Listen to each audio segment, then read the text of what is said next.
Bonjour à toutes et à tous mes amis, aujourd'hui on va préparer pain ricotta aux épinards. Les ingrédients pour la recette, alors il me faut, moi je prépare pour 4 personnes, j'ai pris 300 g de farine, de la crème épaisse, je prends l'équivalent de petits verres comme ça pour ramasser ma pâte, un œuf, un verre d'huile d'olive, l'équivalent de 6 cuillères d'huile d'olive, 2 cuillères de vinaigre, 3 cuillères de la levure boulangère, 4 morceaux des épinards parce que je prépare pour 4 personnes. Donc alors j'ai pris 3 morceaux congelés des épinards et vous voyez comment, si vous l'achetez frais, vous voyez combien vous mettez. Qu'est-ce qu'il me manque? Alors des sels de sucre, les épices pas grand chose, il me faut de l'ail, poivre noir, gingembre et l'herbe de Provence. Voilà tout ce qu'il faut pour préparer notre recette. Et des ricotta. On ne va pas prendre toute la boîte, on va prendre que la moitié. Et pour la crème épaisse, si vous n'avez pas, vous pouvez le remplacer avec de lait, tout simplement. Et 2 cuillères d'eau chaude. Voilà pour la levure.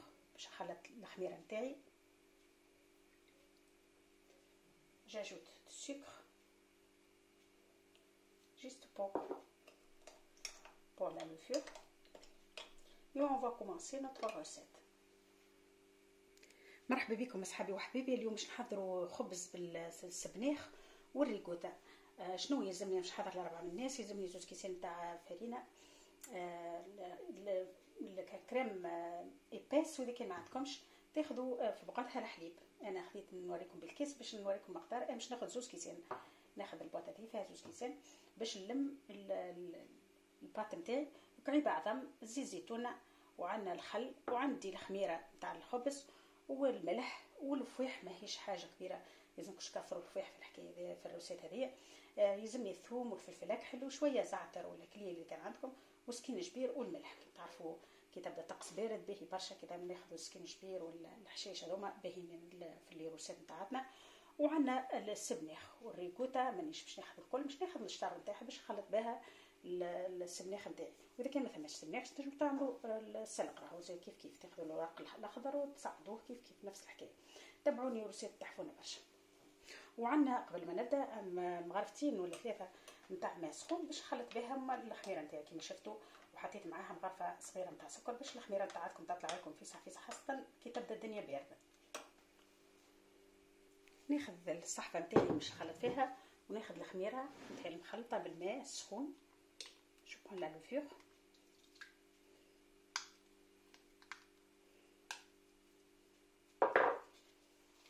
je prends le sel aussi, ناخذ الملح،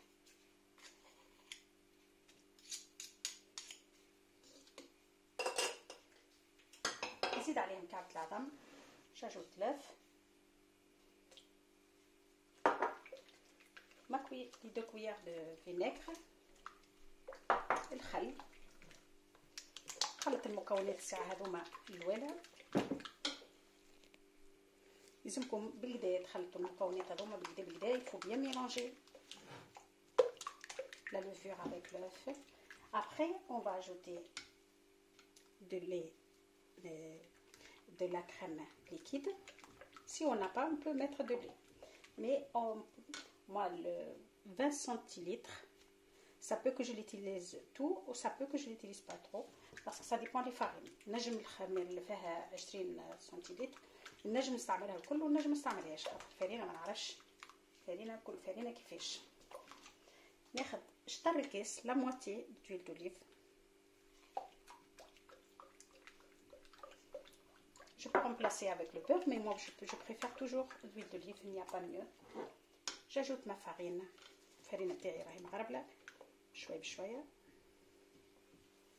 وريني ميزاني نبدا خلط بشويه. faut bien mélanger doucement. Je mets pas la crème épaisse d'un seul coup, je vois, ça peut que je l'utilise pas trop parce que ça dépend des farines. Je mélange bien. J'ajoute le deuxième verre.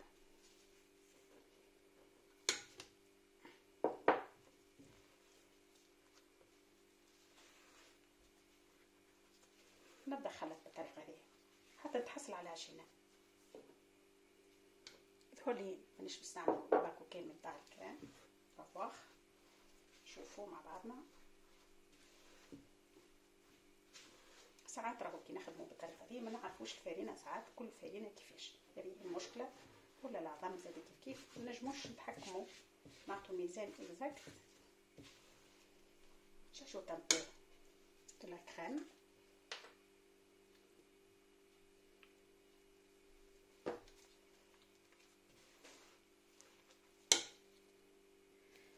Apparemment, je vais utiliser tout le paquet. Il ne reste pas grand chose.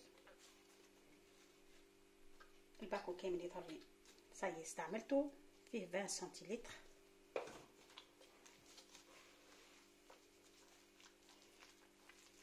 خلط العجينه نتاعي لمها، نخدم بيدي توا نلم العجينه نتاعي بيدي.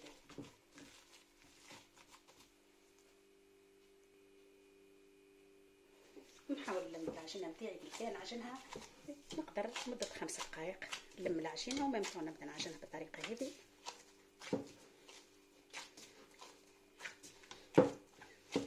سمح العجينه تكون لينه بالطريقه هذه.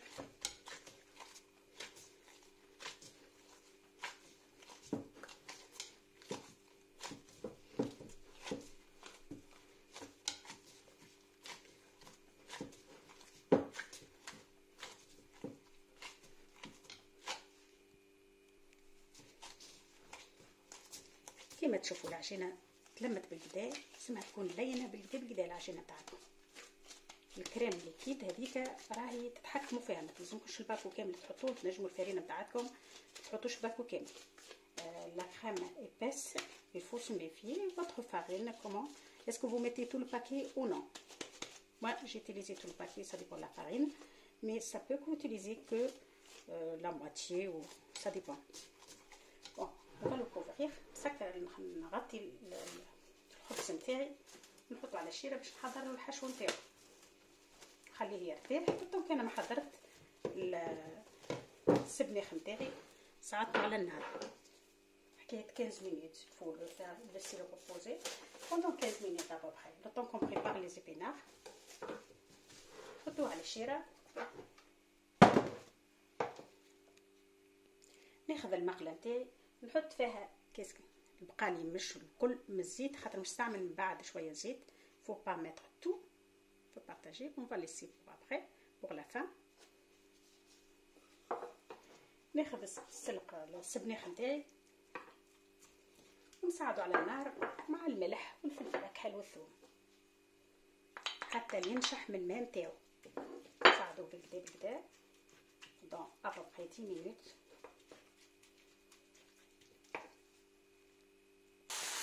كيما تشوفوا نصعد السبناخ نتاعنا حتى ما يبقاش فيه الماء الكل بس. خذوا بالكم خاطر شكل لكم الخبز يحط لي بليدو تنبوات فيها بليدو فيه برشا الخير. صعدوه ميطلبش برشا وقت الحقيقة، صعدوهم حتى ما عادش فيه ماء يكون أكثر.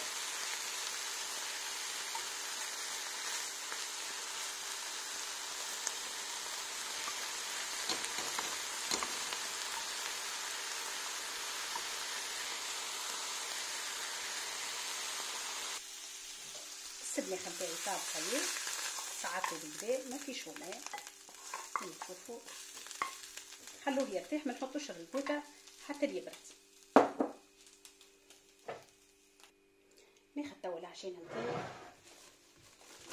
تاع 15 دقيقه ابخي 15 minutes. نخرج العجينه نتاعي ونبدا توا نقسم العجينه نتاعي.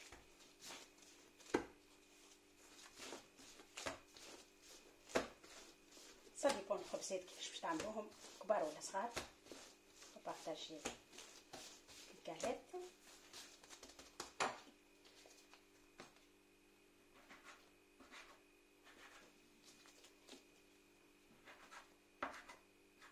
انا باش نعملهم ما همش كبار وما همش صغار، موين.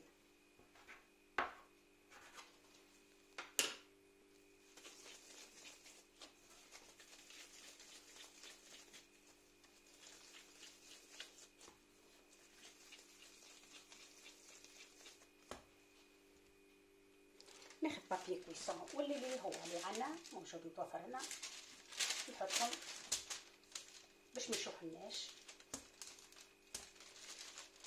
نبدا نخدم الخبزه اللبنيه.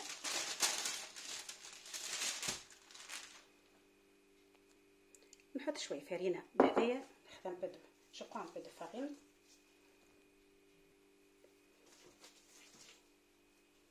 مش باش نحط حاجه كبيره، جيست باش نحل الوراق نتاعي بالطريقه هذه. السبناخ نتاعي باش نزيدو توا الريكوتا. on va ajouter de ricotta au épinards.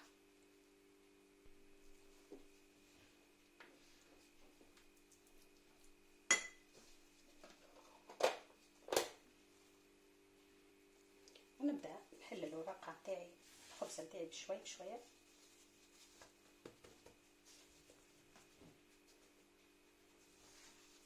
ماذا بيكم على الجناب وتخلوا الوسط خشين شويه.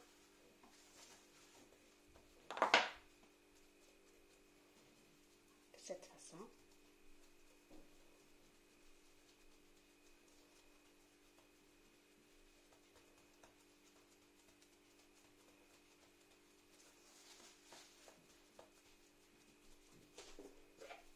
je prends un peu d'épinards, un peu de ricotta au milieu.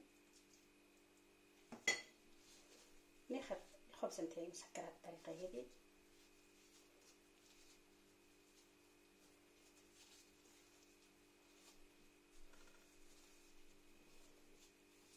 نحاول نسكر الخبزه نتاعي بالكدا.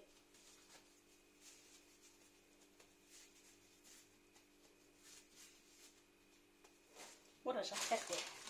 ناخذ توا خبزه اخرى.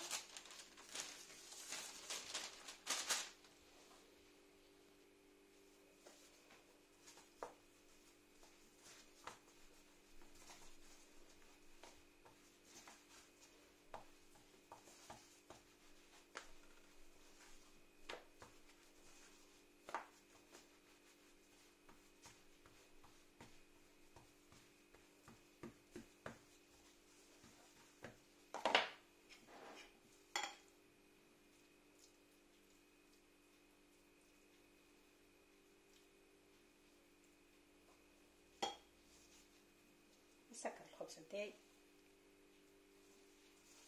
مرة أخرى.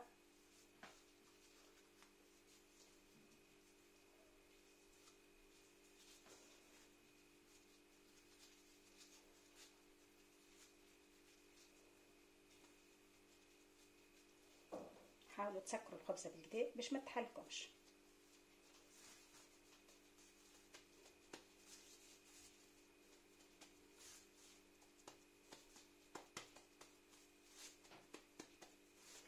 نحطوه ترتاح هكاكا حتى نكملوهم.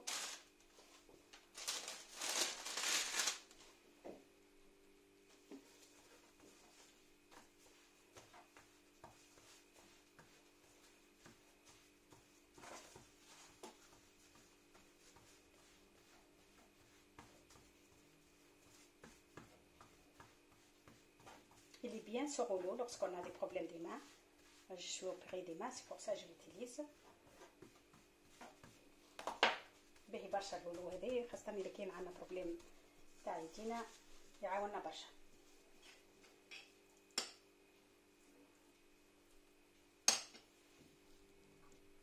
راهو تنجموا تحطوا فرماج رقيق كيف كيف يجيكم بنين الريسيت هذيا.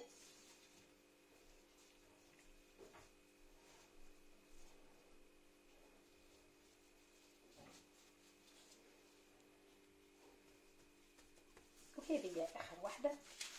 نحضروا تو المقله اللي باش نقلوهم نطيبوهم في الغلايه، مانيش باش نقلوهم. on va passer à la cuisson. on va le faire. je prépare ma poêle. تحضروا المقله لازمها تكون تسخن بكدا بكدا على نار هاديه. faut bien chauffer votre poêle comme il faut avec feu doux. pas C'est très important lorsque la poêle qu'elle soit fait doux, on n'est pas obligé de brûler notre pain pour rien du tout. Alors, je prends une assiette. J'étale mon assiette avec un peu d'huile d'olive ou de beurre, si comme vous souhaitez. Et je platine mon pain petit à petit. J'essaye de pas faire des bêtises. بشوية بشوية نبسط الخبز نتاعي بشوية بشوية. ردوا بالنا شوية بشوية. ودهنين الصحن بالزيت باش تجيكم سهلة في المقلة تاعتكم. لكن مستانسين وتعرفوا نجموا ما تحطوش الزيت. مي هي تجيكم بنينة برشا خاطر ما فيهاش برشا زيت الحقيقة. وهذه سما فطورة. باهي. ندهن الخبز نتاعي بالزيت مرة أخرى. Et on va passer à la cuisson. تخافوش تدهنوها الشتا هذيا ما تستعملوش برشا زيت.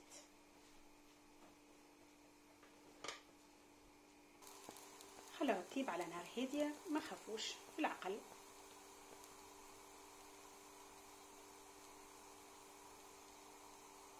Après 5 minutes, on va le faire tourner. Voilà, j'ai tourné mon pain. زيدوا على السخانة هذيك ندهنوها بشوية زيت.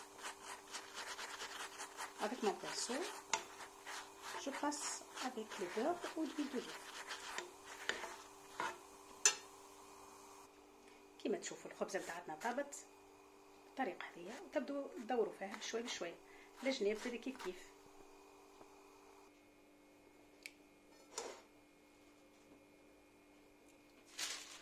ندهن الصحن نتاعي ولا جناب كيما تعرفوا دوما تكمل الخبزة تطيب دوروا الجناب بالطريقة هذيك. وماذا بيكم تنزلوا على الجناب من هنا قبل كل شيء. faut bien appuyer les côtés, c'est très important.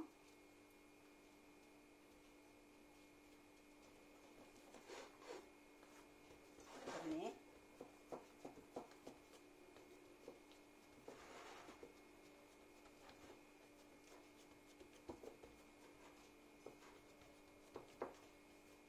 Voilà.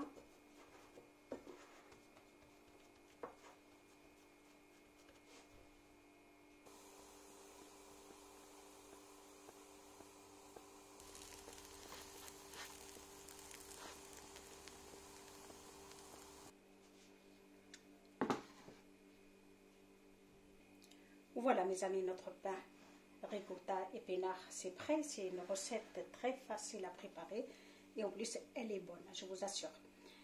Si vous aimez ma recette, n'hésitez pas à vous abonner et merci beaucoup et à bientôt. كما تشوفوا صحابي وحبيبي الخبز نتاعنا حضر. الخبز سهل برشا ونجموا نعوضوا المكونات اللي فيه بحاجات اخرى كيما تحبوا انتم. المهم تاخذوا العجينه تاعتكم ومن بعد تحبوا تعملوا واش تحبوا انتم بالتن باي حاجه خضراء اللي تحبوها انتم وتبدا مرحيه تنجموا راكم تستعملوها. ان شاء الله عجبتكم الريسيت وان شاء الله تجربوها وما تنساوش تحطوا لي جيم وابوني. سام في نورمالمون بليزير. نقصوا خبيزه مع بعضنا وتشوفوا كيفاش خبزه تحفونه برشا. فوالا كوبي راهو خبز تحفون برشا وبنين برشا والصغيرات يحبوه وخفيف. نأكد لكم الخف اللي فيه تصوروهاش على بالكم. فيه الريكوتا فيه السبناخ باش نحبوا اكثر من هكا.